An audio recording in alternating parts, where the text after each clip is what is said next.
Greater హైదరాబాద్లో పేదలకు శుభవార్త. ఇక నుంచి ₹5కే భోజనం టిఫిన్ అందుబాటులోకి రానుంది. ఈ నిర్ణయాన్ని జిహెచ్ఎంసీ స్టాండింగ్ కమిటీ తీసుకుంది.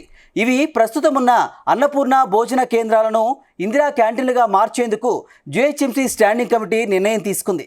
ప్రస్తుతం నగరంలో ఉన్న 128 కేంద్రాలు బాగా పాడైపోయాయి. ఈ నేపథ్యంలో కొత్త వాటిని ఏర్పాటు చేయాలని నిర్ణయం తీసుకుంది. ఇవి హైదరాబాద్లోని 150 డివిజన్లలో ఏర్పాటు చేయనున్నారు. అంటే ప్రస్తుతం ఉన్న 128 డివిజన్లకు తోడు అదనంగా 22 కొత్త క్యాంటీన్లు ఏర్పాటు చేసేందుకు రంగం సిద్ధమైంది. భోజన కేంద్రాలలో ఇప్పటివరకు మధ్యాహ్న భోజనం మాత్రమే పెడుతున్నారు. ఇక నుంచి ఇందిరా క్యాంటీన్లలో ₹5 భోజనంతో పాటు టిఫిన్ కూడా అందించేందుకు సన్నాహాలు చేస్తున్నారు. అదేవిధంగా భోజన కేంద్రాలకు పర్మనెంట్ ప్లేస్ నిర్మాణాల పునరుద్ధరణకు కమిటీ ఆమోదం తెలిపింది.